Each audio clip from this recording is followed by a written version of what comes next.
I'm on the scene where my trafficking nightmare began in Fernley, Nevada. This was the site of a church that when I was brought here, it was 10 degrees. I didn't know where to go. I was with a woman who I was dependent on for my safety. She didn't have any heat. She had just robbed me at my house in Tonopah. This place was raised, and I remember there was a trailer there, a trailer there, a trailer there, and I spent the night in a trailer there. I woke up cold with my dog. There was no heat, 10 degrees, frigid, cold. I walked around in the morning delirious, and I looked around at this awful place, and I was wondering if I could get help from someone inside the church. It was abandoned, and there was a fence right here, and I thought it was really ironic that there was a sign, that said security cameras in use. And I walked around looking at this place, just like studying the formations, studying what was around me. There was nothing but garbage and urine and piss, and there was this cross right here.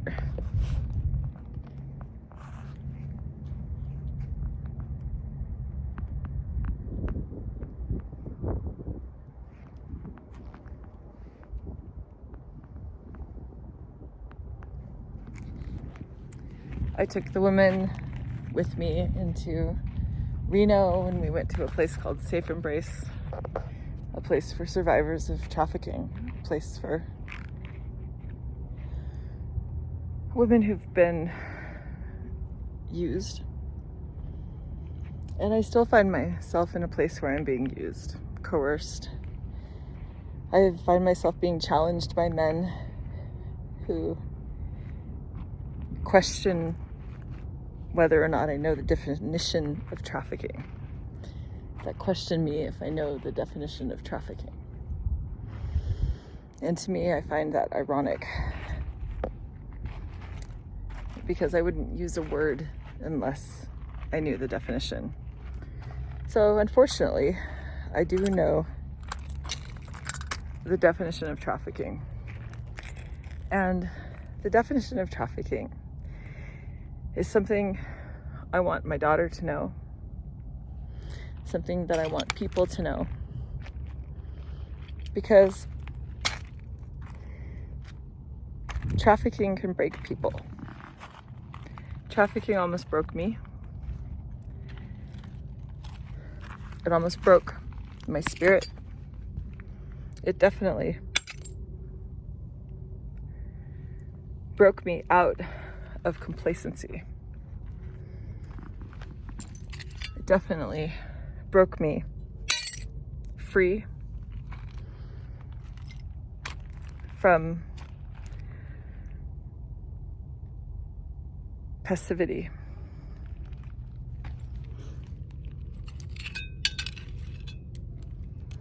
And most importantly,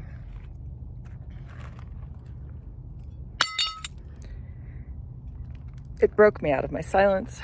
And I know it makes people uncomfortable to hear people talk about trafficking, but it's everywhere. And the only way to get through it is to continue on the quest of speaking out, speaking up, and not being afraid to get help, despite the statistics, despite the fact that people are continually pressured by members of society to not speak out, to hold their tongue, to keep silent. Well,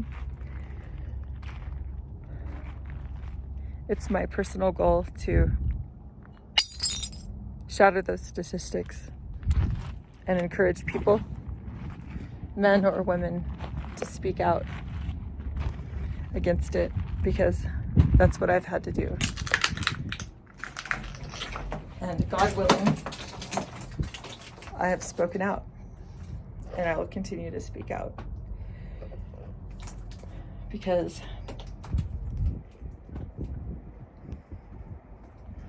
trafficking, human trafficking, is the forced or coerced use of a person for goods. Could be sexual, could be financial, and the end result is that the victim who's being trafficked has the resources of their body, the resources of their mind, and or the resources of their finances drained. So if you've been a victim of human trafficking, know that you're not alone. Know that speaking up is the right thing to do. You don't have to go public about it at all. But what's important is that you know that there are people and communities who will stand beside you and help you get through it.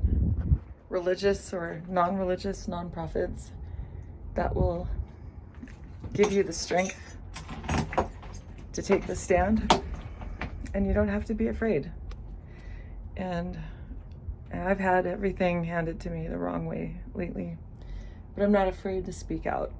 And when somebody that I was married to told me he was trafficked, of course, I wanted to believe it and say, hey, let me get you help. Unfortunately, that cry for help was like a wolf in sheep's clothing, and he ended up going off the deep end and trying to tear me down even more. And I'm not standing for it. I'm breaking that silence. I'm breaking that chain, that glass that holds me down, because just like this church was burned,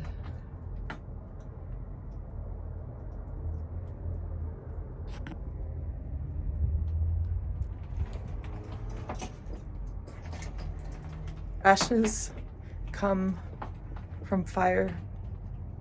Out of the ashes come survivors. Ashes don't burn. People can burn, but people can fight back, and people can rise from the ashes.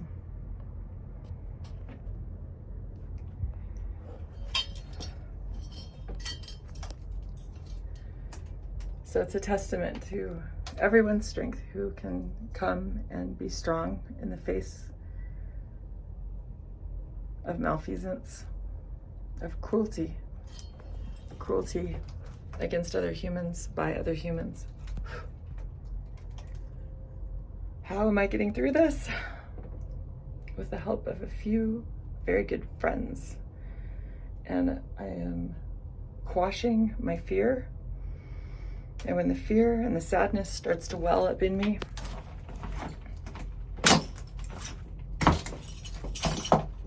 I remember that I'm unbreakable.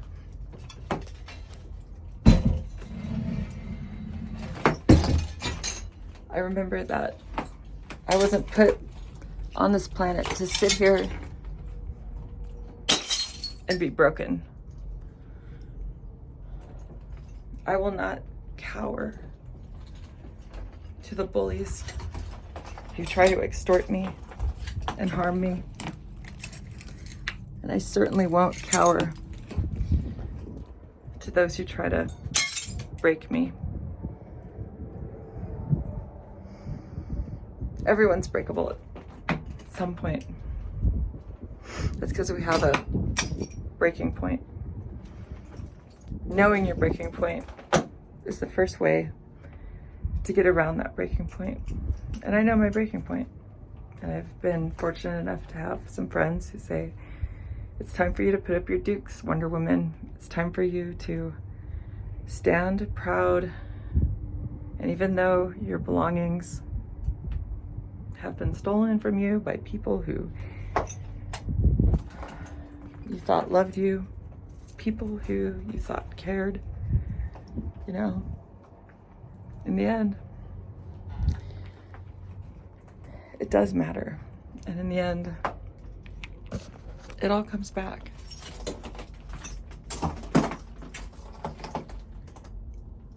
So, just like I've said goodbye to love,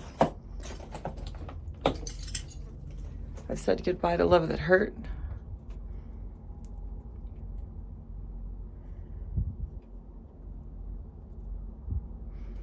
I'll say goodbye to this place, and I won't look back, because I won't be broken no more.